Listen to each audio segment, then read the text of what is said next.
Meanwhile, the acting national chairman of Labour Party, Nenadi Usman, says the party approved the move by its 2023 presidential candidate Peter Obi to join an opposition coalition led by David Mark. In a statement on Thursday, Usman slammed the Julius Abure-led group within the Labour Party as political jesters with no legitimate standing in Labour Party.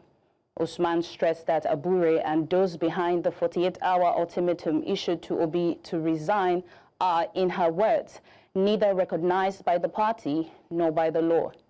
Having long been sacked by the Supreme Court and suspended from the party for their serial act of indiscipline and anti-party activities, she explained that the party had given its blessing to Obi to participate in the coalition talks. I am joined now by News Central's correspondent, Joshua Imarayi, who's been closely following the Labour Party's ultimatum and Nigeria's evolving political landscape. Hello, Joshua. Thank you for joining us. How are you? The pleasure. Thank you for having me. Thank you. Okay, Joshua, what do you think the Labour Party hopes to achieve by distancing itself from the coalition and issuing such a strong statement against its members?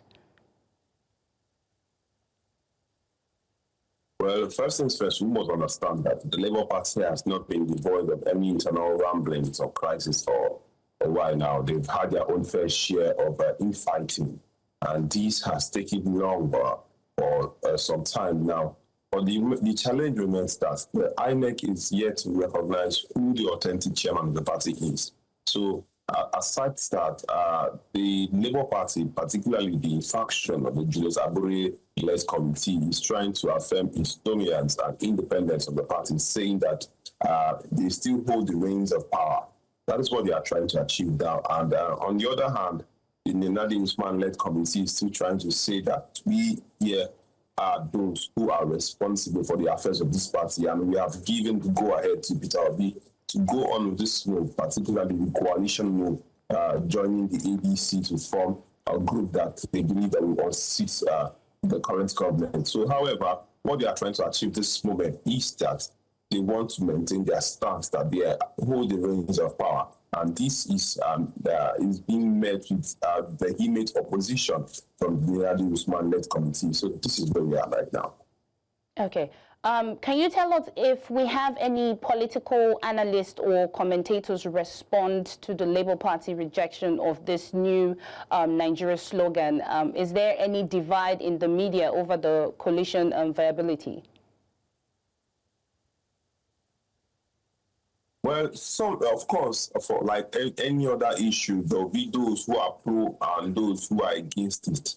However, one of the major known, like the PDP chieftain, Segun Showunmi, that one has come out to condemn the current coalition in the ADC, saying it's just a coalition of commotion, confusion, and corruption and mismanagement. This is one of the many thoughts that have been echoed from those who are against the current coalition. Even the ADC national, the ADC 2023 presidential candidate as the president of the Republic, who came out to condemn the coalition, notwithstanding that he is from that same party and he had the party's ticket in the 2023 general election. But some people are of the opinion that this ADC coalition will, however, unseat the current government.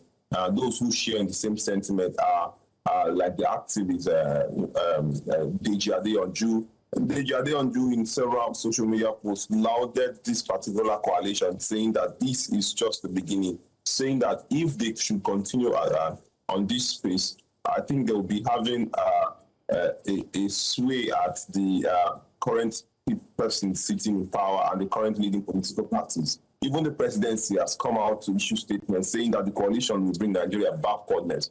So these are one too many of the condemnation of this coalition. And some people are of the opinion that this coalition is here to stay and it will give ADC a run for their money. Well, one of the many who share in this sentiment is the likes of Kenneth Okonkwo, the foremost lawyer and Nigerian entertainer who was with the APC, then moved to the Labour Party, and then now is a party to this coalition. So many thoughts are coming and many thoughts are going, some for and some against. Okay, so can you tell us what the reaction from other political parties, to the Labour Party criticism of the coalition as recycled and desperate politicians? Has this sparked any significant responses from them? Of course. For a while now, since the inauguration of that coalition, several persons within the PDP has condemned this coalition.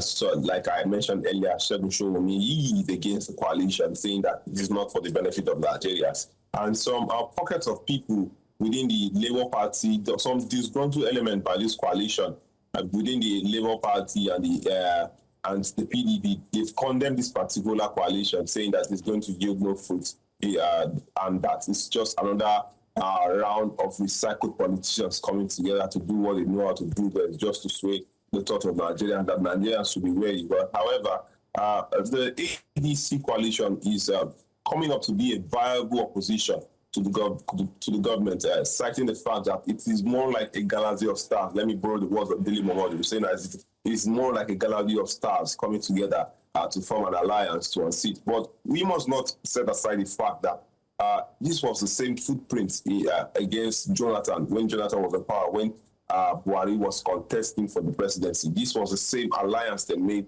same footprint, same organization, same gerrymandering, same alliance were made and broken. So this has not happened. This is not the first time it is happening. Well, neither will it be the first time that a coalition will be coming together. But one thing we know is that there was a coalition that led to the formation of the APC. Several political parties merged together, the Action Alliance and the others that came together to form the APC. So the thing is, we are seeing a re-emergence of history this time. But the only thing that we are yet to see is if the coalition will push the current government out of power. So, Joshua, from all that you've gathered, do you think that the Labour Party move to reject the coalition will cause further division within, the opposition, or could it lead to a new alliance? Well, as much as I know, alliances are being formed and old alliances are being broken. The ones that will stay, and the ones that will remain, and those that will go. Whether we like it or not, some people will be against this coalition and some people will be for this coalition. Well, it depends. Some people are openly declaring their allegiance, not just within the Labour Party, from other parties like the PDP. They are openly declaring their allegiance that they too are members of the PDP, but still they are supporting the ADC coalition. So we are seeing so many people come for the coalition and come against the coalition.